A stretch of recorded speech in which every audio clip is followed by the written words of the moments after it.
सनातन धर्म में सभी व्रतों में श्रेष्ठ एकादशी व्रत का बहुत अधिक महत्व है। हर माह में 2 बार एकादशी तिथि पड़ती है। भागवत गीता में भगवान श्री कृष्ण ने एकादशी तिथि को स्वयं के समान ही बलशाली बताया है। सभी एकादशियां भगवान विष्णु के समान ही फल देने का सामर्थ्य रखती है। इस दिन भगवान विष्णु की पूरे विधि विधान के साथ पूजा अर्चना करने से व्यक्ति को जीवन में सुख समृद्धि और सौभाग्य की प्राप्ति होती है। ऐसे में जानते हैं साल 2024 की आखिरी एकादशी दिसंबर में कब है और इस एकादशी पर भगवान विष्णु की पूजा के लिए शुभ मुहूर्त क्या रहने वाले। हर माह में पड़ने वाली एकादशी का अपना अलग नाम और महत्व माना गया है। साल 2024 की आखिरी एकादशी पूष मास के कृष्ण पक्ष में पड़ने वाली है, जिसे सफला एकादशी कहा जाता है। वैदिक पंचांग के अनुसार पूष मास के कृष्ण पक्ष की एकादशी तिथि 25 दिसंबर को रात्रि 10:29 पर आरम्भ होगी। वही इस तिथि का समापन 27 दिसंबर को रात्रि 12:43 पर होगा। ऐसे में उदया तिथि के आधार पर 26 दिसंबर को सफला एकादशी का व्रत रखा जाएगा। इस बार की सफला एकादशी पर 3 शुभ संयोग बन रहे हैं। सफला एकादशी के दिन गुरुवार है, जो भगवान विष्णु की पूजा के लिए समर्पित है। ऐसे में एकादशी व्रत होने से इस दिन का महत्व और अधिक बढ़ जाता है। इसके अलावा सफला एकादशी के दिन सुकर्मा योग प्रातः काल से लेकर रात्रि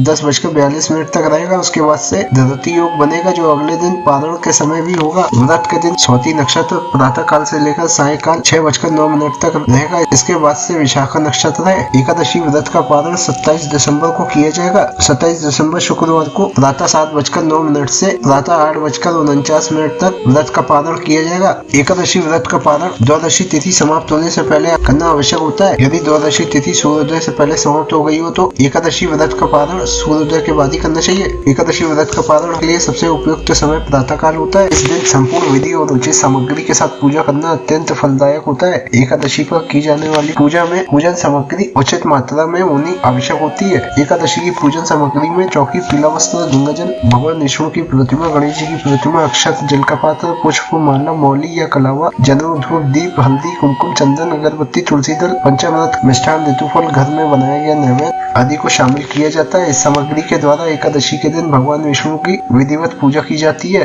हिंदू पंचांग के अनुसार सफला एकादशी की पूजा विधि के अनुसार एकादशी का व्रत करने वाले जातक दशमी तिथि की शाम से व्रत और पूजन करने का संकल्प ले। दशमी में रात्रि के भोजन के बाद से कुछ भी अन्य या एकादशी व्रत में निषेध चीजों का सेवन न करें। एकादशी के दिन प्रातः काल उठे और इसके पश्चात नित्य कर्मों से निवृत्त होकर स्नान करें। स्नान करते समय पानी में गंगा जल मिलाकर स्नान करें। स्नान के बाद वस्त्र धारण करें और भगवान सूर्य नारायण को अर्घ्य दें और नमस्कार करते हुए अपने व्रत और पूजा को सफल बनाने की प्रार्थना करें। इसके पश्चात सबसे पहले पूजा स्थल को साफ करके इस स्थान पर एक चौकी स्थापित करें। चौकी पर गंगा जल छिड़क कर इसे पवित्र कर ले। इसके पश्चात चौकी पर एक पीला वस्त्र आसन के रूप में बिछाएं। इस चौकी के दाईं ओर एक दीप प्रज्वलित करें। चौकी के सामने एक साफ आसन बिछाकर स्वयं बैठे जाएं और जल पात्र से अपने बाएं हाथ से दाएं हाथ में जल लेकर दोनों हाथों को शुद्ध कर ले और स्वयं को तिलक करें और चौकी पर अक्षत के कुछ दाने आसन के रूप में डालें और इस पर गणेश जी को विराजित करें। इसके बाद चौकी पर भगवान विष्णु की प्रतिमा या तस्वीर को स्थापित करें। अब स्नान के रूप में एक जल पात्र में पुष्प की सहायता से जल लेकर भगवान गणेश और विष्णु जी पर छिड़के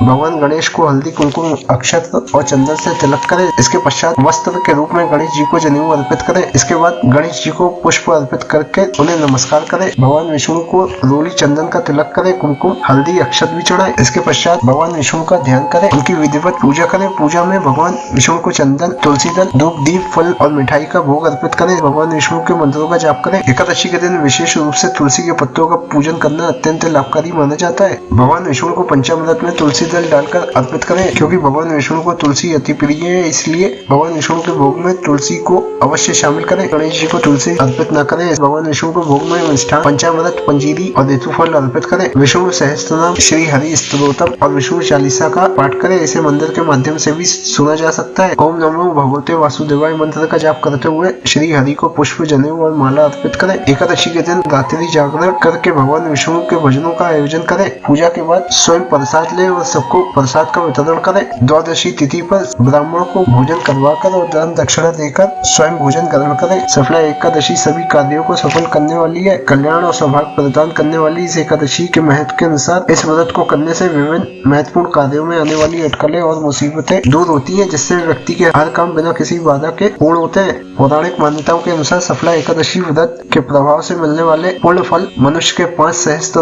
वर्षों तक तपस्या करने के समान होता है। सफला एकादशी के दिन घर में तुलसी का पौधा लगाने का विशेष महत्व है। मान्यता है कि इस दिन लगाए गए तुलसी के पौधे की पूजा करने से घर में सुख शांति बनी रहती है। सफला एकादशी व्रत का पालन करने से अश्वमेध और राजसूय यज्ञ के समान फल प्राप्त होता है। यह एकादशी व्यक्ति के जीवन में हर एकादशी की तरह इस एकादशी के व्रत के पूर्ण फल से मनुष्य को जीवन और मृत्यु के चक्र से मुक्ति मिलती है और अंत में मोक्ष की प्राप्ति होती है। इस दिन दान पुण्य अवश्य करें। सफला एकादशी के दिन दान करने का भी विशेष महत्व है। इस दिन गरीब और जरूरतमंद लोगों को दान करना सबसे अधिक पूर्ण फल की प्राप्ति देता है। सफला एकादशी की व्रत कथा का पाठ करने से व्रत का फल और अधिक बढ़ जाता है।